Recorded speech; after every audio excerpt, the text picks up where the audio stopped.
All right, welcome everybody, and thank you for joining us. So, you want to introduce yourself? I am Erin Bass, David's wife. Oh wait, sorry. I gotta unmute you. You muted me. Yes, I did. All right, start again. Wait. You want to introduce yourself? Yes, I am Erin Bass, David's wife of 11 years. Yes, so this is the coconut.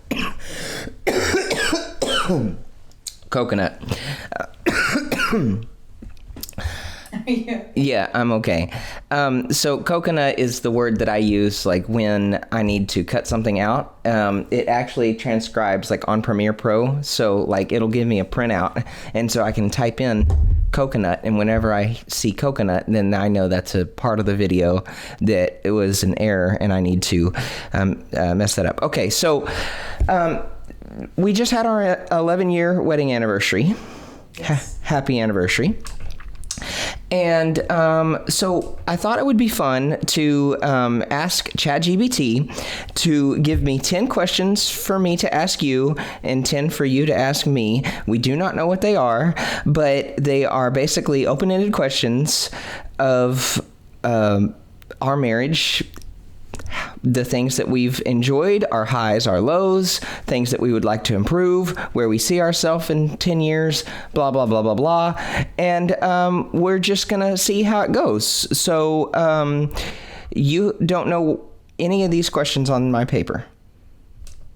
No, I don't. It's making me very anxious. Okay, and I don't know any questions that you have for me. So we are going to just see how it goes. So, being the perfect husband I am and a gentleman that I am, I'm going to let you go ahead. And I guess we could turn our paper over now, right? Okay, so go ahead. Do I need to read this beginning part? No. Okay. When you think about our marriage, what moment or memory stands out as one of your happiest? Ooh, moment or memory that stands out as one of the happiest. We've done a lot of things, but just off the top of my head, announcing that we're going to be a mom and dad at Disneyland Paris is just like off the top of my head, probably one. And then probably in that same ballpark, because there's so many that come to mind, Montana.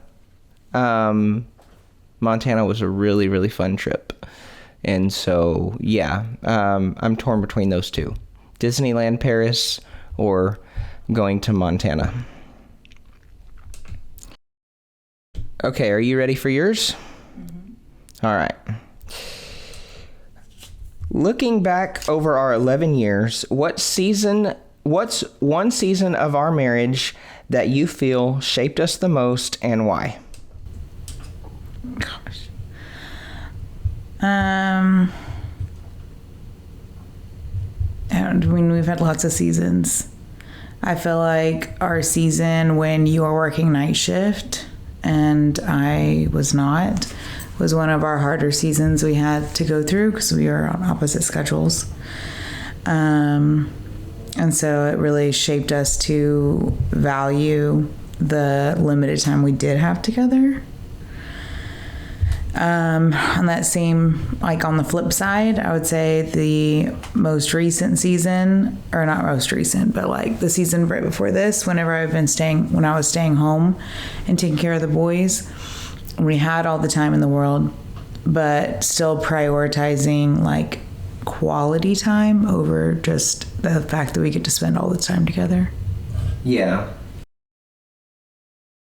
Yeah, I mean, I agree to an extent, but you have to remember we didn't have as much time as I would have liked, simply because, I was working like 75 hours a week.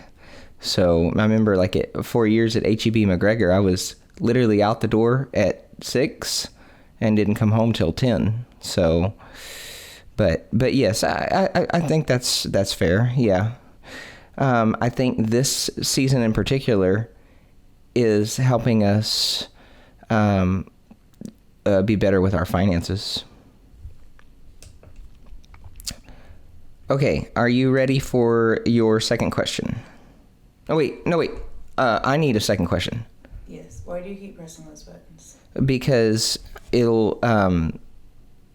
well, I guess it's really not a problem. I mean, I can go in post and pick out which mic. When there's two mics and they're both picking up, it can make it sound like you're talking at the bottom of the Grand Canyon. Because one mic is here and then there's another one. It'll sound like... I'm gonna stop pushing the buttons, but it'll sound like... number 24, 4, 4, 4, 4, 4, 4, 4, fifth line. Blah, blah, blah. No, it's just the way it is because we're so close in proximity. But okay. I can fix it in post. Coconut. Okay, second question for me. What is something you've learned from me that you didn't expect to learn when we first got married? Something that I learned from you right off the top of my head is how tasty lettuce and tomatoes are. Okay. I know. I don't give like real profound answers, but something that I learned in our marriage is coconut. Truly, honestly, that people matter. Okay. You should never be in such a rush to have interactions, which I think I still stumble and fall. Even just today, you saw that I'm just, trying to rush things. But when it comes to connecting with people and really being a genuine friend and loving person, you can't rush that. And so I've learned to slow down, stop and smell the roses. Life is not about the destination, it's about the journey. Yeah. And how did I teach you that? Just leading by example.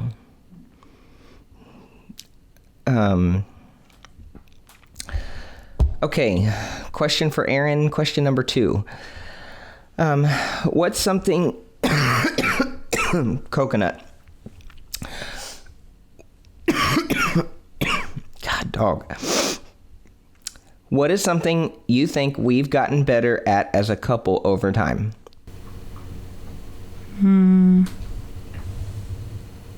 Probably looking at a situation from the other one's perspective. Okay. Yeah. I could agree with that. What's been the hardest season for you and what helped you get through it? Oh man. Hardest season for me would definitely be night shift, I think. And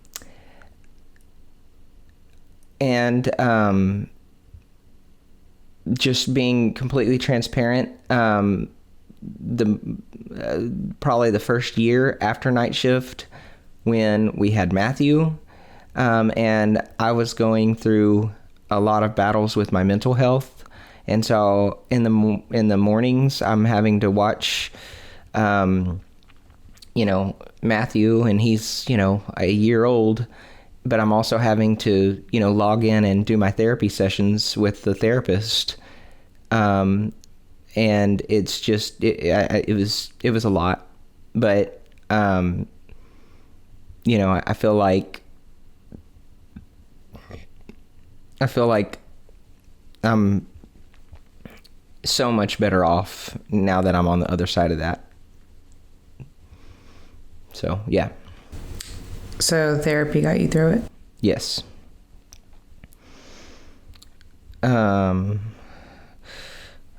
Okay, question for Aaron. Question number 3 for Aaron. If you could describe our marriage in 3 words, what would they be? That's why I wish I had the questions ahead of time. Yeah, but that wouldn't be any fun. What says who? Says me. 3 words to describe our marriage.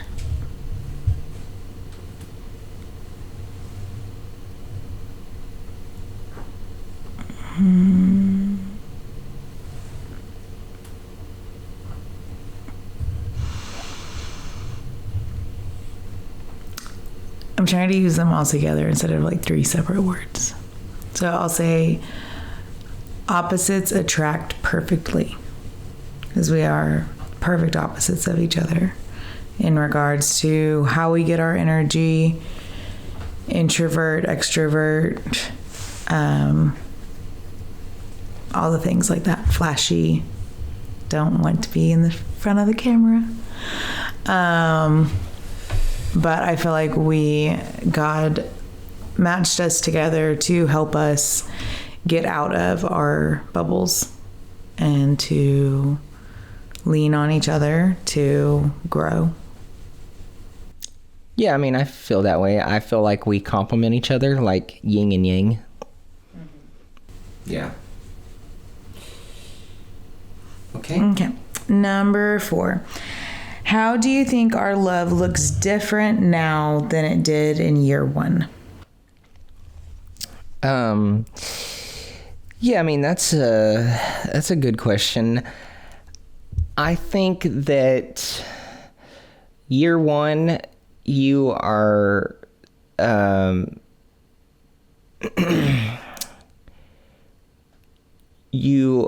we were still falling in love.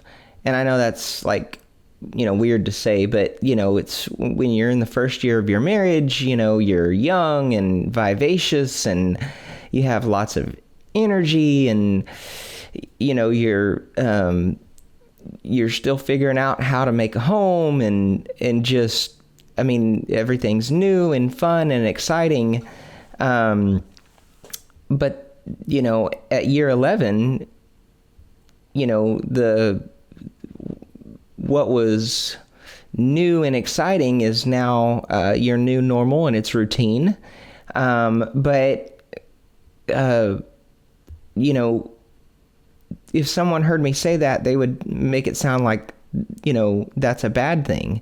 But it's really not. It's actually a good thing. Like, being able to rest and have the peace that you're always going to be there. And you're going to be there through the storms of life and to help me make my way and me to you. Also, it's an amazing thing, and it's, to me, I feel like that is how marriage should be. I don't feel like you were ever supposed to live in this perpetual, everlasting state of excitement and adrenaline. Like, there's a difference between falling in love and being in love. And I think that's probably the major thing that's changed from year 1 to now is we're no longer falling in love. We are resting in each other's presence and enjoying being in love. If that makes any sense. Yeah. Okay. I know what my answer would be for this, but I'm curious to hear yours. Question number 4 for Aaron. What's one challenge we faced that, looking back, you're actually grateful for now?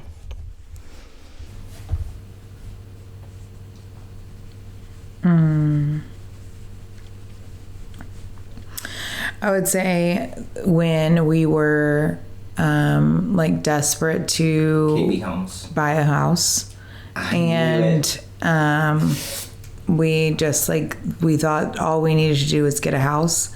We weren't really slowing down and making sure that was the right decision, right space. And then God blessed us within our first few years of being in our house. And just I'll never forget the winter storm that happened when I was 9 months pregnant with Joshua and had Matthew running around, and we had no power for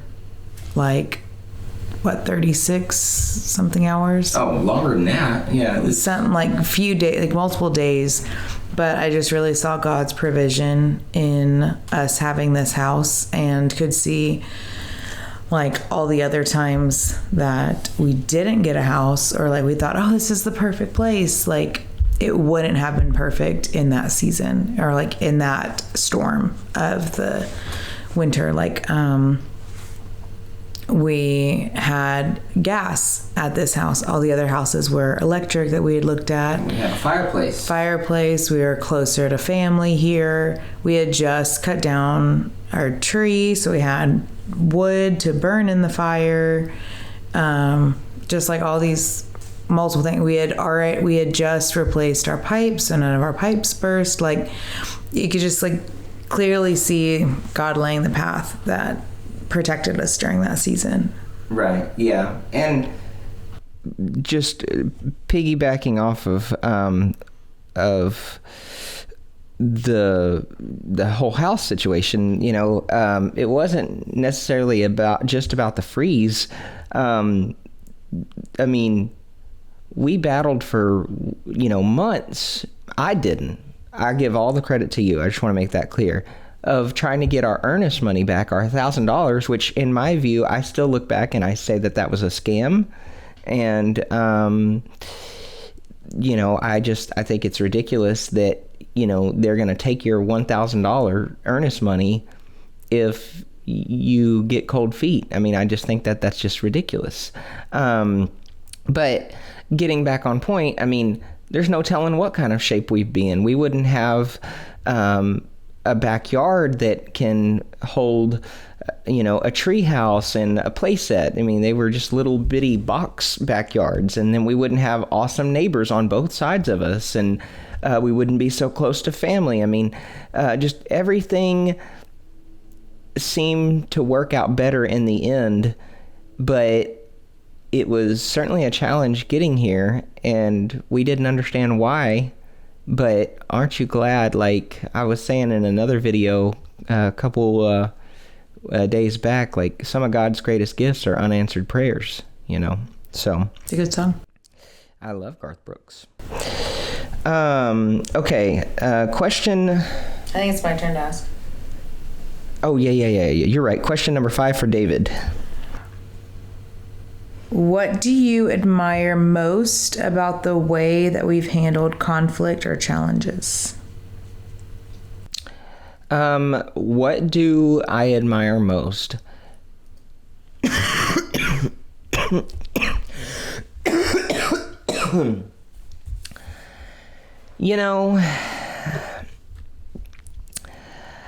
I'm not, this video is the purpose of this video is to share with you and me, but with other people, the interworkings of our marriage. So what I'm about to say, he's talking crap about me or not. No, I'm not. Okay. So I'm not saying anything disparaging about anybody. Okay. But you're asking me, what do I admire about, how we handle conflict? And we just know from psychology and just, human nature that kids, a big predictor of how kids are going to act are what they see the parents doing. They go by the parents' example. And you and I, we both come from households where we saw our parents yelling at each other a lot, raising their voice, using foul language in conflict. And we don't really do that. We make a very valiant effort to say our side of whatever it is, and to say it in a way that is kind and direct, but not ugly. And we don't raise our voice, and we don't cuss at each other. We fight fair, is what I'm saying. And that's what I like. Now, just a footnote, one thing that I would like to improve myself is I have a really bad habit. I maybe don't raise my voice, but I do get very sarcastic and very smart aleck, which in some ways that can actually be worse than screaming and cussing. And so going forward, I really want to unlearn some of those habits that I have. Yeah, I agree with that. I think that, I know you said we fight fair. I think even if we don't, because I'm the one who normally starts being more colorful.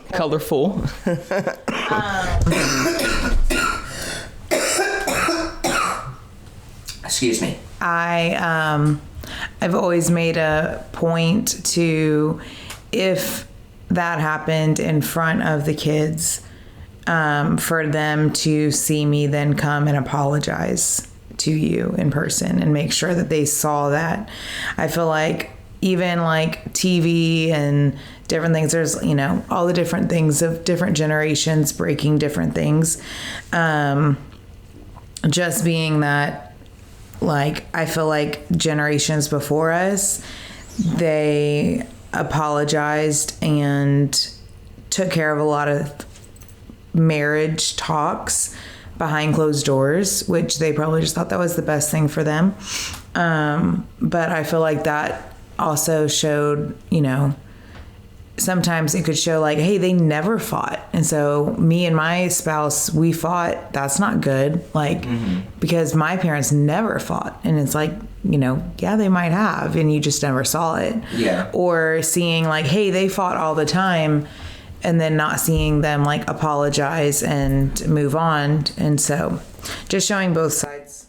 Yeah. I mean, I think, it's never a good idea to, fight in front of the kids or in front of anybody. You shouldn't be airing out your dirty laundry to anybody, because it's just not appropriate to hash out issues just out in front of people. But being that you're in a household and your kids are in that household, invariably they're going to walk into the room and see y'all having a discussion. And so, it's just, you can't get around it. The kids are gonna see parents fight no matter how much you try to not be that way. And so I think you're right. We do,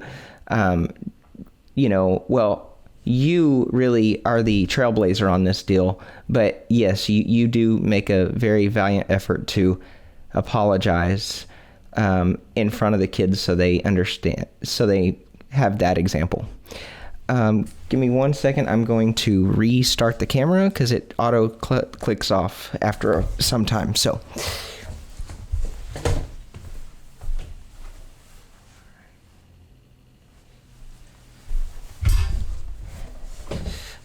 Okay. Question number 5 for Aaron. Oh gosh, we are really getting into the meat and potatoes. Oh man, I don't even know if I'm ready to hear your answer, because I know I'm probably gonna hear the call of the Holy Spirit poking at me. Okay. What's one thing I do or never do? What's one thing that I do that makes you feel most loved or supported?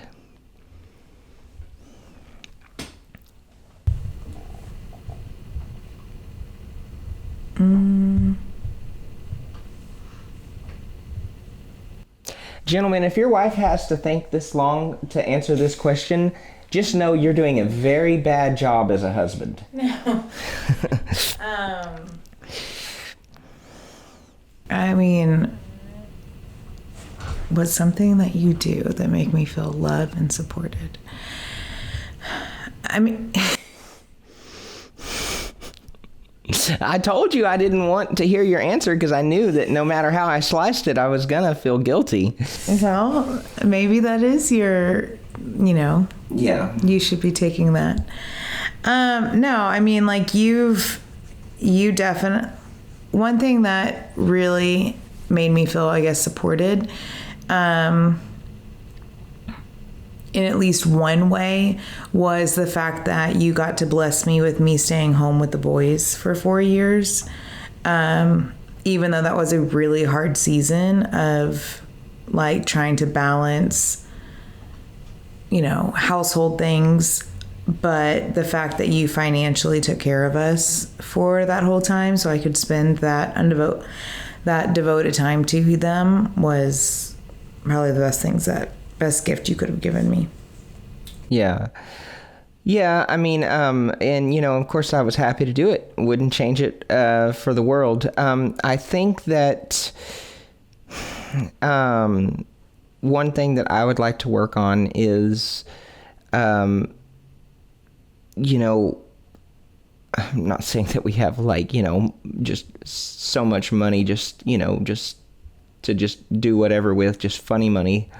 But it seems like throughout our marriage, I've always tried to take the easy road out and oh, well, I'll buy you flowers, or, I'll buy your favorite chocolate, or, I'll never say no when you want to go get your nails done. But I mean, and all those things are good. And of course,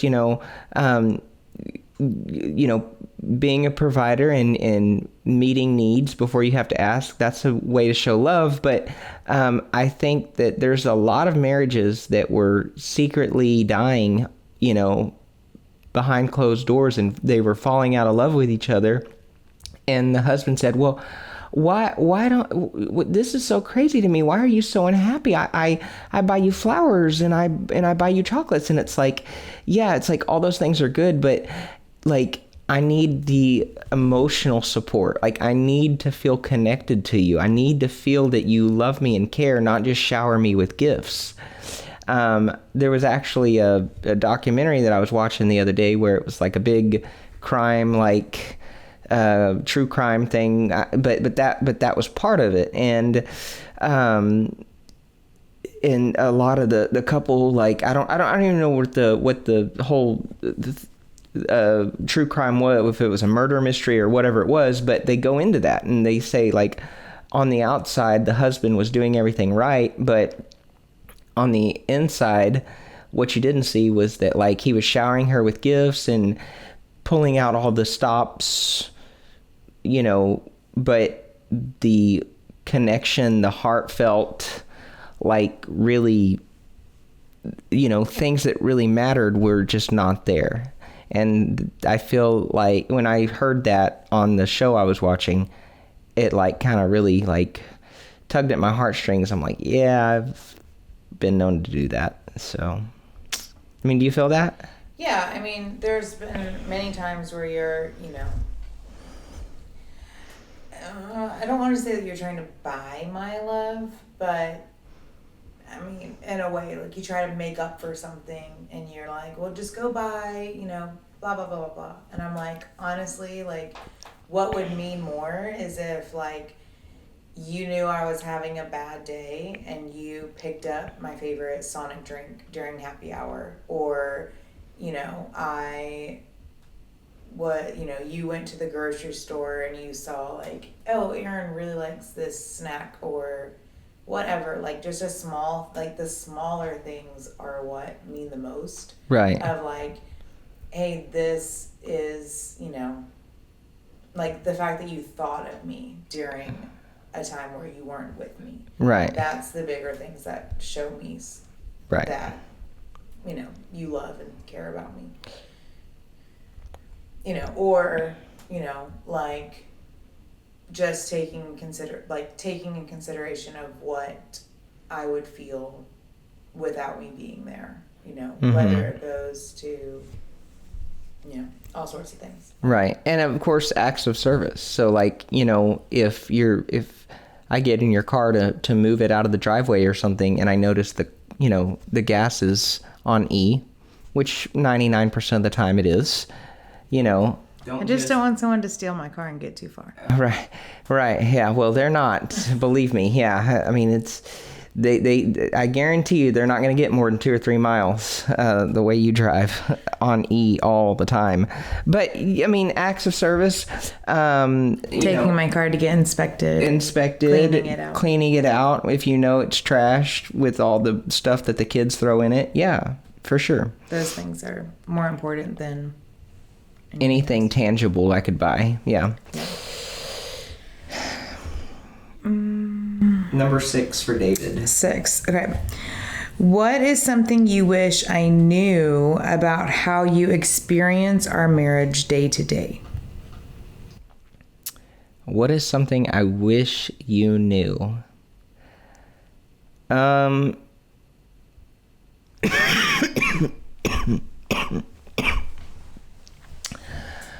Honestly, and this is so crazy because I was actually going to talk to you about this tonight, but I just didn't know how to bring it up. I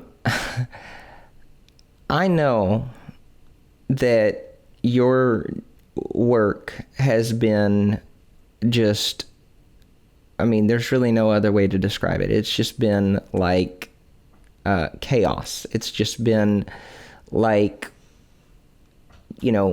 it's like a really bad dream, and you just like hope that like one day like you're gonna wake up and somebody goes, hey, it was just a dream. It was just a dream, but it's not, and the nightmare starts all over again. 40 hours a week. 2 days. Yeah. Okay. And I'm very, very sorry that is what you're having to deal with. If there was any way that I knew I could make it better on my own, I would have already done so. Like, full stop. With that being said, my current boss, which, it's hard to quantify because I've had some really good bosses. I've had some really, bosses that I didn't think were good enough to even spit on. So what I'm saying is like I've had them all on the scale. I've had like really good bosses and I've had really poor bosses. Okay.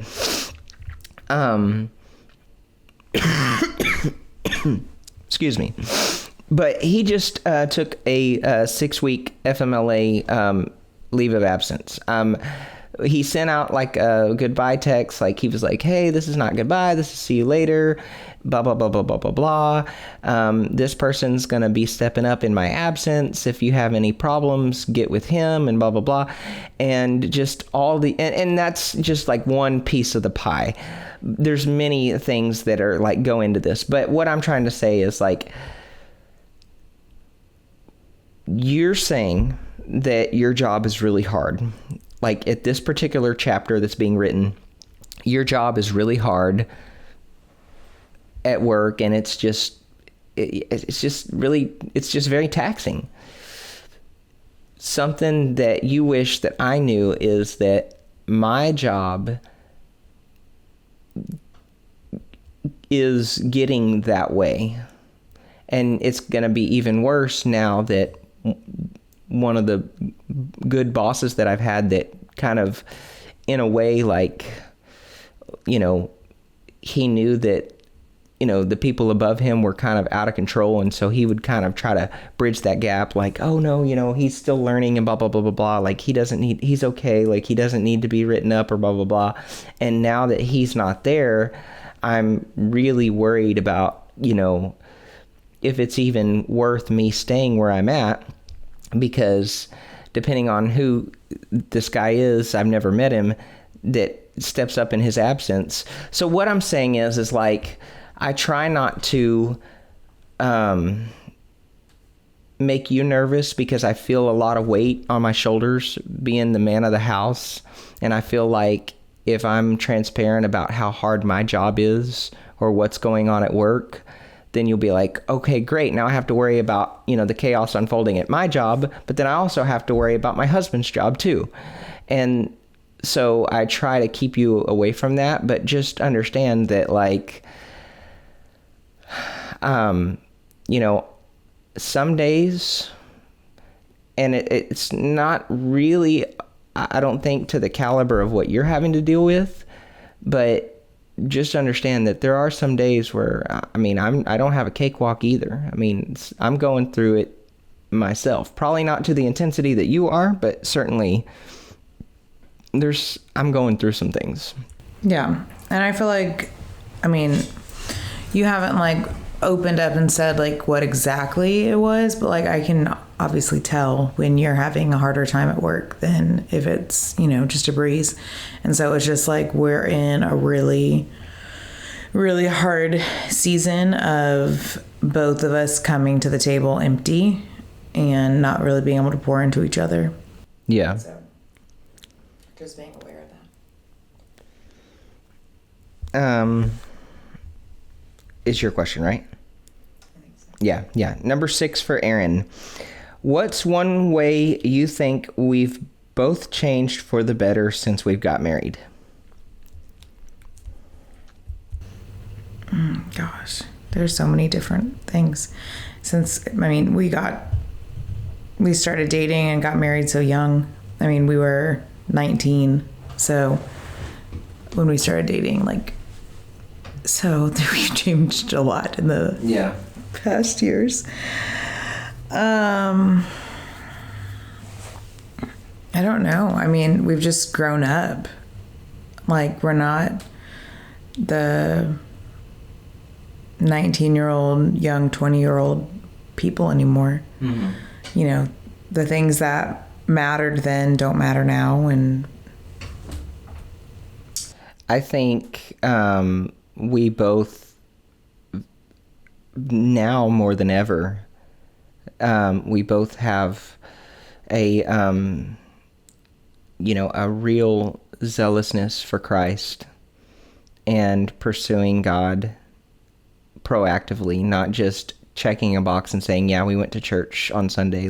Me and you, of course, you more than me, no dispute there, but me and you both make our own efforts to get in God's word every day, even if it's just reading one paragraph of one chapter. We are in Bible studies, and we have small groups, and we have accountability partners, and all these things, which, I don't think when we got married, we were even active in church. So. Well, no, because you were. I had a lot of bitterness inside. Yeah. Yeah. What is one area... Is it my... Number 7. I'm asking you number 7. Yeah. Okay. What is one area where you think we could grow together more intentionally?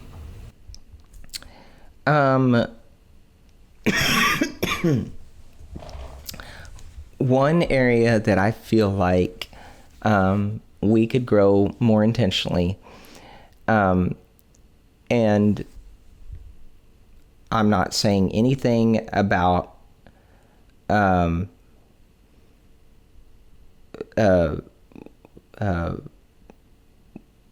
let me just say this. I feel like we, as a couple, need to implement some sort of daily physical exercise. Because, I catch myself thinking, I could go down to the copier, but I just got up 20 minutes ago, and it's I'm literally having to work up just to get out of my chair and at work. And I feel like that's horrible from a health standpoint. If it's difficult at 33 years old just to get up and walk out of your chair, then something has gone wrong. And I've been saying that like just one lap around the neighborhood after dinner would be good, not just from a physical standpoint, but that would also give us some family time to connect and, not just doom scroll on our phones. Yeah, so getting away from the phones and just having that accountability. Because even just getting outside in the sun or walking is better for your mental health too, along with all the physical things. Mm-hmm. It's number 7 for you. Mm-hmm. Number 7 for Erin.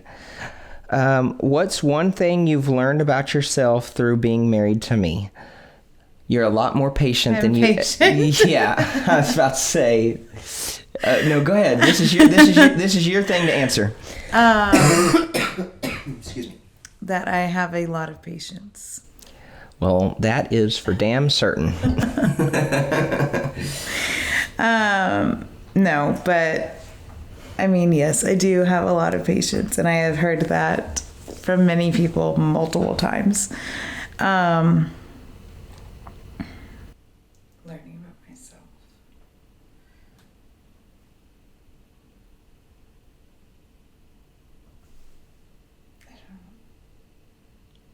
I mean, that answer is as good as I mean, that's what I feel like you should say. Okay. Yeah, that you're a patient person. Yeah. Okay. Number 8 for David. What is one small moment or habit that makes you feel connected to me? What? Wait, what? What's one small moment or habit that makes you feel connected to me? That you do? I guess. I didn't write the question. One habit. Okay. Well, I'm just going to say, like, what's one habit or one thing that you do that makes you feel connected? That makes you feel connected to you. When you initiate. Can I say that? I guess. Is that okay? Yeah. I really hope that we're the only ones that are gonna watch this. When you initiate, and if you don't know what that means, then you probably shouldn't be watching this anyways. But yeah, that's all I'm gonna say. That's what makes me feel most loved and most connected. Number 8. What's a dream or goal you still have for our marriage in the next decade? Have more kids. Have more kids. Yeah, I would echo that. Yeah. God willing. Number 9. Apparently, this is travel related. Did you ask ChatGPT for travel once? Yes. Okay. If we could plan our next trip anywhere, where would you want to go, and what kind of memories would you hope we make there? Okay. Well, I want to hear what you would what you would say, but just off the cuff, having to answer that, I would want us to take the boys to Disneyland Beijing in China. Oh no, that's not true. Omit that. I would want us to get on the Disney Adventure cruise ship that's sailing out of Singapore. It was a cruise ship that was like one of these mega ships. It holds like 8,000 passengers, and it was for a cruise line, and it was mid-construction, and then the cruise line just like out of thin air went bankrupt. And so now you have this 75% complete mega ship that nobody knew what to do with. And so Disney said, hey, we'll give you plans. You'll have to kind of backtrack and like knock down some walls and do this or that, but we'll take the cruise ship And sure enough, that's exactly what they do. And I'm like, okay, cool. So Disney Adventure, it's going to be like their biggest ship to date and all these things. And then they announced it and they said, yeah, it's going to be great. It's going to be sailing from Singapore only. What? Singapore? Like Asia? But yes, if I could go anywhere, if I just overnight, boom, we won the Mega Millions, that would be number one what I'd want to do. Remember when you didn't want to go on a cruise ship for our honeymoon? I knew you were just going to say that. Yes, there was a time where I despised cruising. You thought I was cruising. So dumb for wanting to go on a cruise for our honeymoon. To be fair, I know. I think you like cruising more than I do. I think that's, no one would dispute that. But just to be fair, this was right on the heels of every news station broadcasting the poop cruise. I mean, literally, like, the poop cruise happened, and then like 2 weeks later, you're like, "Hey, yeah, we should." I don't remember even. We should. Oh, you don't. It was 2012. How could you forget? And then you were like, "Yeah, we go on a cruise. It's so much fun." I'm like, "Honey, like, did you see? Like, they had like all these people, and they were stranded out there for 10 days, and they were having to poop in red bags." And so you can't blame me knowing that was what was being shouted from the highest mountain of me having reservations, having never been on one. But now I know it's really not like that. And like you said, when you were trying to convince me, anybody watching and listening, when you're inside the ship, like, you sometimes forget that you're even on a ship. Like, they have elevators and they have like a buffet line. Like, it really, you really only know you're on a ship when you're like on the top deck and you're looking over the balcony. But if you're inside the ship, it's just like being at a hotel. Where would you want to go? If we won the lottery and could just choose anywhere, it would be Australia. Australia, Alaska, Hawaii. Yeah, I mean, I have a whole list of places. Yeah, but those are easy to do. I mean, more like if money was no object, I mean, you got to think bigger. Because I mean, of course we'll go to Hawaii. Like, of course we'll go to Alaska. You know what I mean? Okay. Like, I think the question was like, if you could choose anywhere, if money was no object, and that's why I said what I said. Yeah. All right, so your travel-related question. Out of all the places we've traveled, which trip stands out to you most, and what made it special for you? I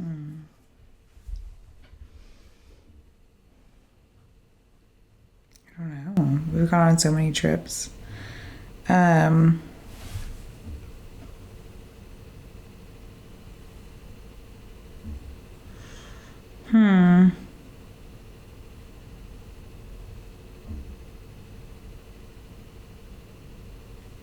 don't know. I don't know which one stands out the most. That's hard. I mean, I have special things I liked from each trip from different trips we've gone on. Going to New York City and seeing the ball drop and being able to tell your mom that we were pregnant with Matthew after our losses was really special. Going to our big trip after we had Joshua when you were still on paternity leave. We went to Nashville and the Kentucky Derby and seeing the Ark, going on our whole See America tour. Yeah. I mean, our trip to Destin, 6 years ago with the Diaz's and the Winters, and we had all the babies at the beach. Yeah. Our last big trip, just us for our anniversary, our 10 years, going to Disneyland and then going on a cruise out of California. They're all special for different reasons. Yeah, I mean, I know that was your question, but just to piggyback, to me, the one that stands out the most and the one that I'll always cherish is you say, oh, your first cruise, your very first cruise. Well, no, because Erin pretty much had already done all those things, so it wasn't new to her. So like she'd already cruised a bazillion times out of Galveston. She was showing me the ropes and all of that. But one thing that we do share together is our 10-year anniversary cruise last year when we went on the out of California. Like that is something that like neither of us can say like, you know, oh yeah, I've already been here and done this. Like, oh yeah, like if we go up just 2 blocks, like, you know, it's a cool candy store or whatever. Like, you know, there was none of that because that was one of the things that like me and you had a unique experience. It was our first time together. And that's what I really like about that California cruise. All right, last one for David. Last one. When you imagine us 20 years from now, what do you hope our relationship looks like? 20 years from now, I hope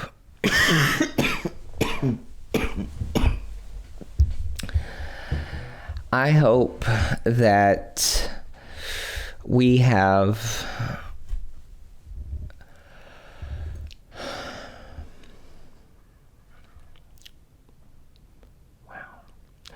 I hope that we have at least one grandbaby.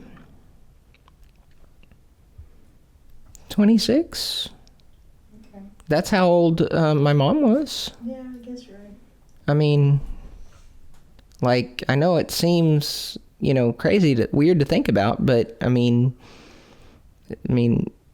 26, you know, he'll be 26. But no, I mean, like, I hope that when we are, when it's been in 20 years from now, I hope that we're active in a church and we are the like power couple in the church where people really look at us and say like, you know, like, okay, when I had some problems looking at half-naked girls on Instagram, and that was a big part of our, you know, one of our major problems in our marriage. And you would say, do you think Mr. John would have that on his phone? You know, do you think Jerry Yandel would be proud right now? You know, all these like leaders and like good examples of godly men and godly husbands in the church, that young couples that are still having to figure out what it's like to be married and all these things, people use us as an example and say, you know, hey, you shouldn't do what you're doing. You should be more like, I hope when they have that blank there, you should be more like David and Erin Bass. That's what I want for us in 20 years. Is that an okay answer? Sure answer. Okay. Good segue. Last question for Erin. If you could give newlyweds one piece of advice based on what we've learned, what would it be?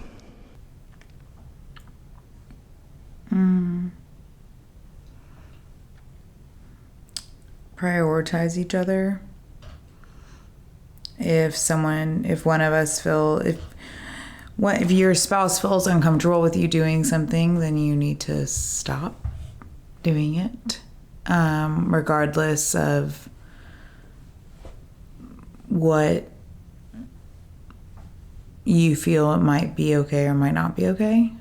If that makes them uncomfortable, then that's all that should matter.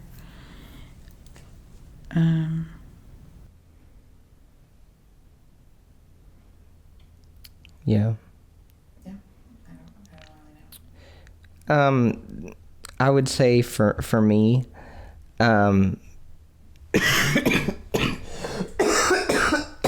man, that sounds horrible.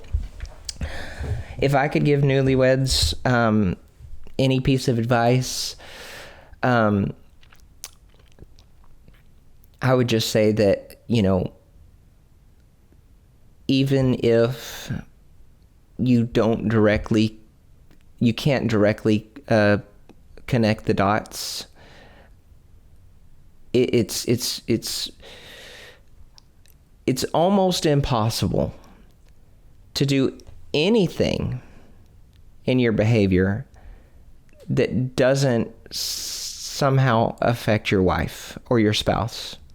Even things that are done in secret behind closed doors, you think no one's watching, but it does. God is always watching. And just, first of all, in a marriage, there should be no secrets anyway. But just always remember that everything you do, literally the difference between right and left, is going to have an effect on your spouse. And, just always remember, like it says in Ephesians, one of my favorite verses, it says, "He who loves his wife loves himself." So it's this whole idea that when you're going the extra mile for your wife, when you're laying yourself down, putting your own needs aside for the betterment of your spouse, yes, it's hard. Yes, it's taxing. Yes, you may not feel like doing it, but in the end, you're loving yourself. And that's hard for someone that's not a believer to understand, but I can tell you, I've been married 11 years, and anytime I have done what I just said, put my own needs aside for the betterment of you, which is still a daily challenge every day, but when I do that, I do see the dividends come back to me, like 100%. So, well, I know that you didn't want to do this. I know you didn't want to do this. So thank you. And I hope this is a blessing to us. Well, I hope other people are blessed by it too. But yeah. All right. I love you, honey. Thank you so much. Anything you want to say? Okay. All right. Thank you guys for watching, and we will see you on the next one.